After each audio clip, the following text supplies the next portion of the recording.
હવે આપણા સૂત્રની શરૂઆત. ઇન્દ્રવૃતાનંદનતમ નત્વા વીતરાગમ સ્વયંભુવમ અધ્યાત્મોની ઉપનિષન્નામા ગ્રંથો અસ્માભિર્વિધીયતે. અનંતને કરી અશરણ પુરુષોને સાહેબ તરીને પરમાત્માએ સર્વ જીવોને તારવાને માટે ધર્મ બતાવ્યો છે. આપણા સૌના વાલા પ્યારા જેના શાસનની અંદર આપણે બધાએ આસન જમાવ્યું છે એવા મહાવીર મહારાજા પરમાત્મા મહાવીર સ્વામીએ 12.5 વર્ષની સાધના પછી વૈશાખ સુદ દસમના દિવસે ઋજુવાલિકા નદીના કિનારે સર્વ દ્રવ્ય અને પર્યાયોને જણાવનારું અનુપમ એવું કેવલ જ્ઞાન પ્રાપ્ત કર્યું. અને એ કેવલ જ્ઞાન પ્રાપ્ત કર્યા પછી એક અદ્ભુત ઘટનાએ આકાર લીધો. એ અદ્ભુત ઘટના કઈ હતી? તમે કોઈ કહી શકશો? આપણે બધા એને છે ને અચ્છેરું માનીએ છીએ, પરંતુ જ્ઞાની ભગવાન તો એ છે કે એક અદ્ભુત ઘટના થઈ કે પરમાત્માના આમ છે ને પરમાત્માના જીવનની અંદર જેટલા કલ્યાણ થયા ને બીજા પરમાત્માને આપણા મહાવીર મહારાજાના જીવનની અંદર જેટલા કલ્યાણકો થયા એ દરેકે દરેક કલ્યાણકની અંદર વિશિષ્ટતા રહેલી છે. પહેલું કલ્યાણક ચ્યવન કલ્યાણક, અને એ ચ્યવન કલ્યાણકની વિશિષ્ટતા એટલે પ્રભુનું એક કુક્ષીમાંથી બીજી કુક્ષીમાં પધરામણી થવી એ ગર્ભહરણનો આ પ્રસંગ બન્યો. બીજો કલ્યાણક એટલે જન્મ કલ્યાણકની અંદર આટલા 23 પરમાત્મા થઈ ગયા હતા ને એ બધાયને એ પોતાના આચાર પ્રમાણે ઇન્દ્ર મહારાજા મેરુગીરી ઉપર લઈ જાય અને એમના અભિષેક કરે. પણ જ્યારે મહાવીર પરમાત્માને ઇન્દ્ર મહારાજા લઈ ગયા ને ત્યારે શું થયું? તમે બધાને ઘટના ખબર છે. શું થયું? પ્રભુના આવા બાળ રૂપને જોઈ અને ઇન્દ્રને શંકા થઈ ગઈ. આવું શા માટે થયું એ આપણે પછી ક્યારેક એનો વિસ્તાર જાણીશું. અત્યારે તો ખાલી મારે શું કરવાનું છે? દિગ્દર્શન કરવાનું છે. ત્યાર પછી પ્રભુનું ત્રીજું કલ્યાણ કયું? આની વિશિષ્ટ ઘટના જો બે તમને કીધું, હવે બે તમે કહો.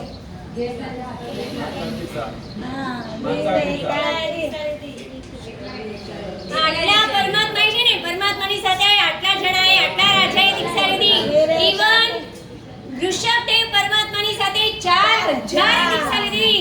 મોસ્ટલી 1000 રાજાએ દીક્ષા લીધી. પણ મારા મહાવીર મહારાજાએ કેટલાની સાથે દીક્ષા લીધી?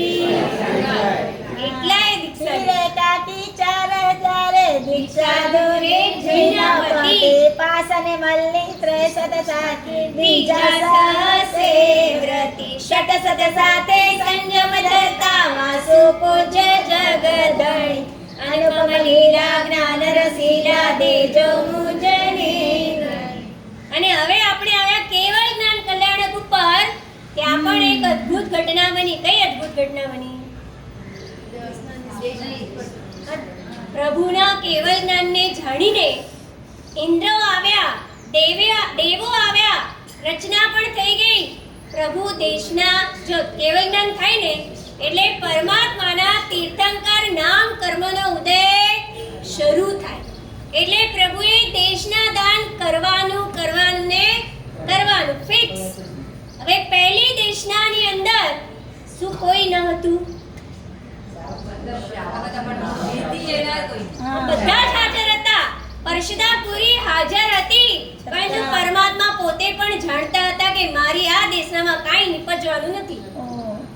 પરમાત્માને પોતાને ખબર હતી, કારણ કે અવધિ જ્ઞાન કેવળ જ્ઞાન ઉત્પન્ન થયેલું હતું. સર્વ વસ્તુને જાણનારા હતા. ખબર જ હતી મારી આ દેશનામાંથી કાંઈ ઉપજવાનું નથી. છતાં પણ જે આચાર હોય એનું પાલન તો કરવું જ પડે. પ્રભુના જીવનમાંથી આ શીખવાનું છે કે જ્યારે જે આચાર આપણને પાડવાનો હોય, જે ઔચિત્યનું પાલન કરવાનું હોય તે કોઈ પણ કન્ડિશન ઉપર કરવું જ પડે. જો પ્રભુને અત્યારે ચાહતા હોત ને ન દેશના દેતા તો કાંઈ વાંધો હતો, પણ ના, પ્રભુનો આચાર છે, તીર્થંકર નામ કર્મનો ઉદય ચાલુ થયો એટલે મારે દેશના તો દેવી જ પડે.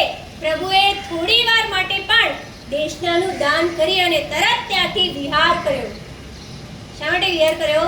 કારણ કે ખબર હતી આ પરશદામાં માનવો છે, દેવો છે, પશુઓ છે, બધા છે, પરંતુ ગણધરની પાત્રતાને ઝીલી શકે એવા કોઈ વ્યક્તિ અહીંયા હાજર નથી.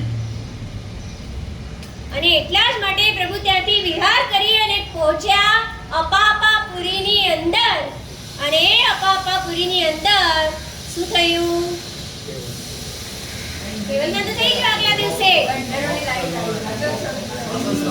એ 11ના દિવસે પ્રભુ અપાપાપુરીની અંદર પહોંચ્યા અને એ જ સમયે 1, 2, 3 નહીં 11 ગણધરોની પ્રાપ્તિ આ પરમાત્માની થઈ. અત્યાર સુધી જેટલા તીર્થંકરો થઈ ગયા ને એ બધા તીર્થંકરોની અંદર જે દિવસે કેવલ જ્ઞાન એ દિવસે શાસનની સ્થાપના. જ્યારે આપણા મહાવીર પરમાત્માની જીવનની અંદર કેવલ જ્ઞાન કલ્યાણકની આ ઘટના અને જે દિવસે કેવલ જ્ઞાન એના બીજા દિવસે શાસનની સ્થાપના થઈ. પરમાત્માને 11 ગણધરોની પ્રાપ્તિ થઈ. એક અદ્ભુત ઘટના છે. માત્ર એક ગણધરની માટે એમ કે ને પેલી ટ્રેન હાજર હતી, ઉપડવાની તૈયારી હતી, લીલી ઝંડી અપાઈ ગઈ હતી, છતાંય ટ્રેન છે ને સ્ટેશન છોડતી નહીં હતી. કારણ શું હતું? વીઆઈપી ગેસ્ટ આવવાના બાકી હતા. એ વીઆઈપી ગેસ્ટ જ્યાં સુધી ના આવે ત્યાં સુધી ગાડી ઉપડે. એટલે કીધું ને પરમાત્માને કેવળ જ્ઞાન થઈ ગયું હતું. પરમાત્મા સર્વજ્ઞ થઈ ચૂક્યા હતા. બધું જ રેડી હતું, પરંતુ શાસનની સ્થાપના નહીં થઈ કેમ કે વીઆઈપી ગેસ્ટ આવ્યા નહોતા. વીઆઈપી ગેસ્ટ બીજે દિવસે મળ્યા. ઇન્દ્રભૂતિ ગૌતમાદી ગણધરો 11ના દિવસે મળ્યા અને શાસનની સ્થાપના થઈ. આ ચતુર્વિધ સંઘની સ્થાપના થઈ અને એ ગણધર ભગવંતો. હવે આપણે વિચાર કરીએ કે આ ગણધર ભગવંતો ગણધર બન્યા પહેલા શું હતા? બ્રાહ્મણ હતા. હવે તમને ખબર છે ને કઈ કન્ડિશનમાં પ્રભુને ઇન્દ્રભૂતિનું મિલન થયું હતું? કઈ કન્ડિશનમાં થયું હતું? એ વખતે આ 11 જે બ્રાહ્મણ હતા ને બધા ક્યાં હતા? યજ્ઞની અંદર ભેગા થયેલા હતા. હવે એ બધા 11 બ્રાહ્મણો કેવા હતા? કેવા હતા મતલબ કોઈ કે કીધું હમણાં? ના, વિદ્વાન હતા. વિદ્વાન એટલે એ સમયે બ્રાહ્મણો કેટલા શાસ્ત્રને જાણતા હતા? 14. અરે તમે સમજ્યા? મારો પ્રશ્ન નથી સમજ્યા હજી? બ્રાહ્મણો છે ને એટલે શું ભણે તમને ખ્યાલ હોય ને તો છે ને જે વખતે આમ તો આ કલ્પસૂત્રની અંદર આવશે કે દેવાનંદા બ્રાહ્મણી જ્યારે પોતાના પતિને 14 સ્વપ્ન કહેવા જાય છે ને ત્યારે એનો ફલાદેશ કહેતા ઋષભદત્ત બ્રાહ્મણ કહે છે કે આ બાળક 4 વેદનો પારંગામી થશે. તો બ્રાહ્મણોની માટે એમનું શ્રેષ્ઠ શાસ્ત્ર કયું? વેદ.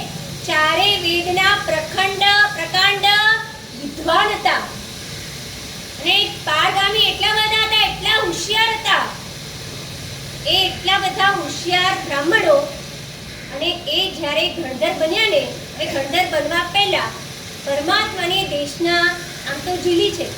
એના પછી પરમાત્માને 3 પ્રશ્નો કર્યા છે. એ 3 પ્રશ્નો એક જ સરખા છે, કોઈ ફરક નથી. પહેલો પ્રશ્ન ભૈવમ કિમ તત્તમ. પહેલો પ્રશ્ન ભૈવમ કિમ તત્તમ. પ્રભુએ જવાબ આપ્યો ઉપનૈવા. જેવો પ્રશ્ન પૂરો થયો, આન્સર મળી ગયો, ફરી પાછું ગણધર ભગવાન પૂછે છે ભૈવમ કિમ તત્તમ. હવે ભગવાને શું જવાબ આપ્યો? પ્રભુએ જવાબ આપ્યો વિઘ્નૈવા. જેવો જવાબ પૂરો થયો. ફરી એમણે પાછો એ જ પ્રશ્ન પૂછ્યો, ભૈવમ કિમ તત્તમ. ભગવાને શું જવાબ આપ્યો? તમને નવાઈ ન લાગે? તમને કોઈ પૂછે કાગડો કેવો, શું જવાબ આપો? બીજી વાર પૂછે કાગડો કેવો, ત્રીજી વાર પૂછે કાગડો કેવો, અરે 100 વખત પૂછે કાગડો કેવો, અને પછી આપણે 100 વખત પૂછીને એની પહેલા તો આપણે બેન્ડ બગાડી દઈએ. આપણે કે અલ્યા 4 વાર કહું છું, અક્કલ છે કે નહીં? સમજ નથી પડતી? કાગડો કાળો હોય, આપણે તરત આપણી છટકી જાય. આપણે એક જ જવાબ આપીએ ને, ભગવાન તો અલગ અલગ જવાબ આપે. આપણે એક જ જવાબ આપીએ, ચલો અલગ બી ના આપીએ. કદાચ ક્યારેક છે ને આપણે અલગ બી જવાબ આપીએ. કઈ રીતે આપીએ? સમજો છે ને, એમ પૂછવામાં આવે, તમે કોઈકને પૂછવામાં આવે ભારતીબેન કેવા, તો કોઈક છે ને એમ કહેશે ભારતીબેન બહુ કોઓપરેટિવ છે, ઠીક છે. બીજો વ્યક્તિ કહેશે ભારતીબેન એ ના બહુ એટલો મને ઊંડો બોલે હતા ને, સાજે સમજ में ના છે. ત્રીજો કોઈ પૂછે તો કે ત્રીજાને પૂછો ને ભારતીબેન કે બરા ચીકણાઈ. ચોથાને પૂછે એટલે જો દરેકના જવાબમાં શું મળે? કોઈ કહેશે ડોક્ટર છે, કોઈ કહેશે ડોક્ટર છે, કોઈ કહેશે વહુ છે, કોઈ કહેશે મમ્મી છે. બધાના જવાબમાં શું આવી જાય? આવે કે નહીં? પ્રશ્ન એક જ હતો તો જવાબ અલગ હોઈ શકે, કેમ ન હોઈ શકે? પણ ભગવાને ત્રણેય જણાને ત્રણેય વખત અલગ અલગ જવાબ આપ્યો.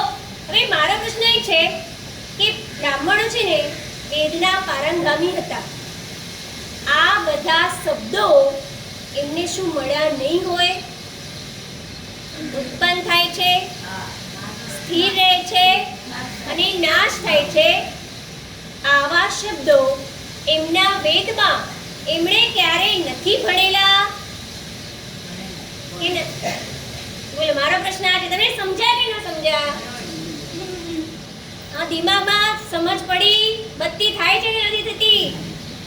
આગળવાળા પાછળવાળા, ચશ્માવાળા વિધાઉટ ચશ્માવાળા, ખુશીવાળા, આ એક કહું છું, ખુરશીવાળા અને નીચેવાળા. સમજાય છે? વેદના પારંગામી છે. 4 વેદની પહેલેથી લઈને નીચે સુધીની બધી રૂચાઓ આમ ફાટ મોઢે છે. બધાને ખબર છે. આ શબ્દો હજારો વાર સાંભળેલા છે, છતાં પણ જ્યારે એ શબ્દો પ્રભુના મુખમાંથી નીકળ્યા ને ત્યારે ફરી પાછું આ શાસનને એક સુંદર મજાનો ખજાનો પ્રાપ્ત થયો. કયો ખજાનો પ્રાપ્ત થયો? દ્વાદશાંગી. પણ એની માટે પ્રભુનું હોવું અને આ ગણધરોનું ઝીલવું, આ બંને જરૂરી હતું.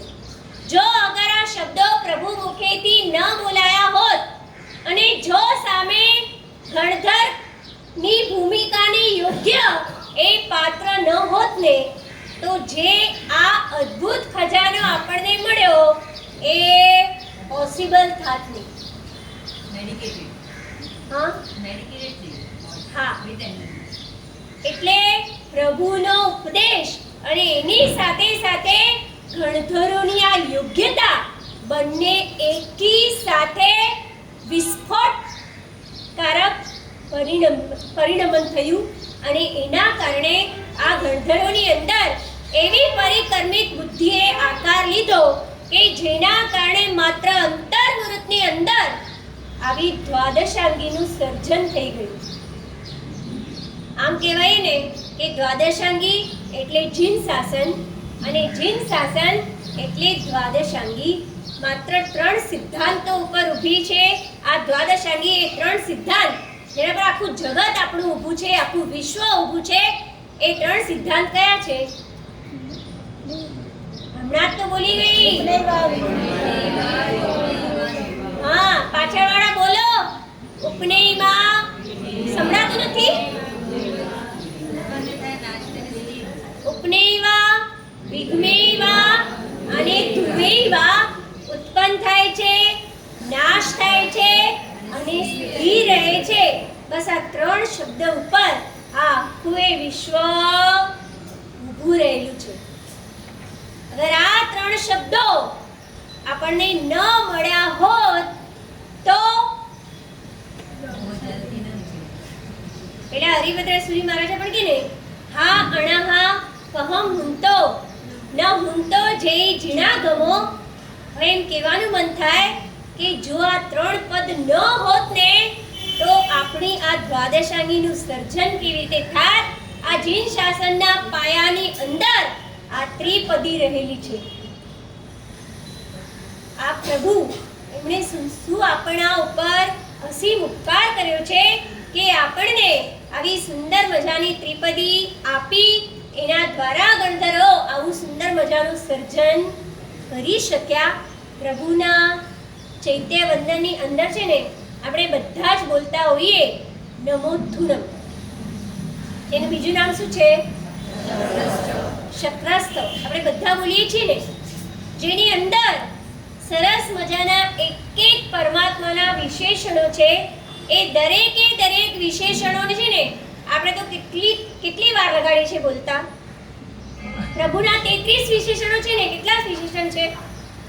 33. એ શક્રસ્તવ બોલતા આપણને કેટલી વાર લાગે છે? 21 સેકન્ડ. કેમ આપણને આમ 1 મિનિટ 2 મિનિટની અંદર તો આમ આપણું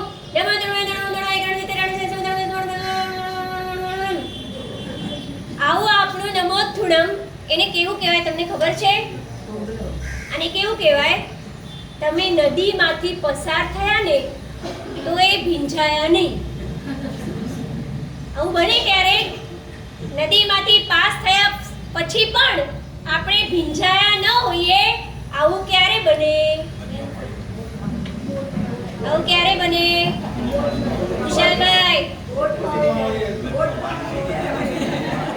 નહીં, તમે છે ને ભારતીબેન બોટમાં બી હો ને તો શું થાય ખબર છે? એનો હલેસાથી છે ને જરાક પેલું આમ બોટ આમ થાય ને તો થોડું ઘણું પાણી તો આપણા પર ઉડ્યા વિના રહે જ નહીં. પણ આપણે આખી નદી પાસ કરીને તો આપણે ટોપ ટુ બોટમ કોરા છીએ. કેમ કે નદી ઉપર પુલ છે, એના ઉપરથી આપણે પાસ થઈ રહ્યા છીએ એટલે આપણે કેવા છીએ? બસ આપણે ભીંજાઈએ ક્યારે? જો એ નદીમાં ડૂબકી લગાડીએ તો. શક્રસ્તવની સુંદર મજાની નદીની અંદર હજી સુધી આપણે ડૂબકી લગાડી જ નથી. પ્રભુના પરમાત્માના એક એક વિશેષણો આમ એની વાતો કરતા કરતા છે ને આપણા રોમાંચ ખડા થઈ જાય. એમાંથી મારે તો તમને ખાલી થોડાક જ વિશેષણો કેવા છે. એક પહેલા નંબરની અંદર છે લોગુત્તમણમ. પરમાત્મા કેવા? લોકોમાં ઉત્તમ. હવે અહીંયા છે ને લોગુત્તમણમ, લોકને લોક શબ્દ આગળ આવે ને એવા પરમાત્માના વિશેષણો કેટલા છે? ગોતી આવશો. લોગુત્તમાણમ, લોકનહાણમ, લોકહિયાણમ, લોકપરિવાણમ. બસ આપણે છે ને લોગુત્તમાણમથી શરૂ કરી અને લોગપજ્જો અગ્રાણમ એની ભૂમિકાની અંદર પહોંચવું છે કે કોણ લોગપજ્જો અગ્રાણમ છે. બરાબર? લોગુત્તમાણમ પણ પ્રભુ, લોક નાહાણમ પણ પ્રભુ, લોક હિયાણમ પણ પ્રભુ, લોક પૈવાણમ પણ પ્રભુ. પણ દરેક લોકની અંદર છે ને લોક કયું એ બદલાતું જશે. છે શરૂઆત લોકથી, પણ એ લોક એટલે કયા લોકો સમજવાના એ દરેકની અંદર એ લોકોની કક્ષા બદલાતી જાય છે. તો એવા લોગુત્તમાણમથી કરી અને લોગપજ્જો અગ્રાણમ પ્રભુ કેવા છે? કેવા લોકના દીપક છે અને કેવા પ્રદ્યોત કરનારા છે એની સુંદર મજાની વાતો આપણે અગ્રે વિચારીશું. જીનાજ્ઞા બોલાયું હોય તો મિચ્છામિ.